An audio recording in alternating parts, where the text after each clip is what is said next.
गुरूंचे आम्ही त्यांचे शिक्षक म्हणजे त्यांचे गुरु, त्यांच्या सर्वांच्या पाया पडले. काय काय केलं नव्हतं शाळेत तुम्ही? आम्ही शिक्षकांच्या पाया पडलो.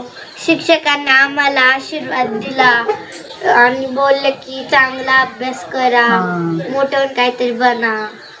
हो, मग असं शिक्षकांचं म्हणजे शिक्षक म्हणजे ते तुमचे गुरु आहेत आणि त्यांचं सगळं काही म्हणजे आपल्यापेक्षा जे मोठे असतात ना ते आपले गुरुच असतात.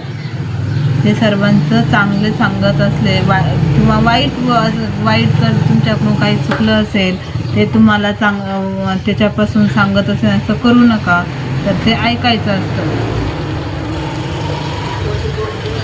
तर हे पहा,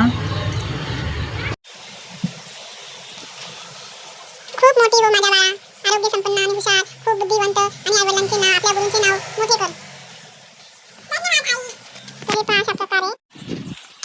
तर ही माझी मुलगी आहे आणि ती माझ्या पाया पडली म्हणजे ती गुरूंच्या पाया पडायचं आहे, तर ती माझ्या पाया पडली आणि मी तिला आशीर्वाद दिला. तर तुम्ही अशा प्रकारे तुमच्या आईवडिलांचा पाया पडता का हे कमेंटमध्ये नक्की सांगा. तुम्हाला मी काय ते सांगू इच्छित आहे, आपले सर्वात पहिले गुरु म्हणजे आपले देव आणि दुसरे गुरु म्हणजे आपले आईवडील आणि तिसरे गुरु म्हणजे आपले शिक्षक. तर एवढेच गुरु नाही आहेत आपल्यापेक्षा मोठे माणसे आपले गुरु आहेत.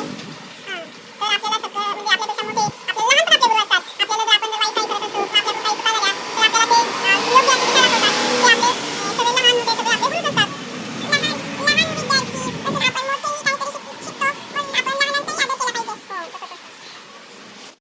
गुरुपौर्णिमेला काही महिलांनी गुरु केलेला असतो. तर गुरुपौर्णिमेच्या दिवशी गुरुला भेटण्यासाठी जायचं असतं. गुरुला आपले गुरु म्हणजे आपण गुरु करत असतो. तर त्या गुरु भावाला भेटण्यासाठी जायचं असतं. तर कमेंटमध्ये नक्की सांगा कोणी कोणी गुरु केला आहे आणि गुरु केल्यावर काय काय करावं लागतं हे कमेंटमध्ये नक्की सांगा.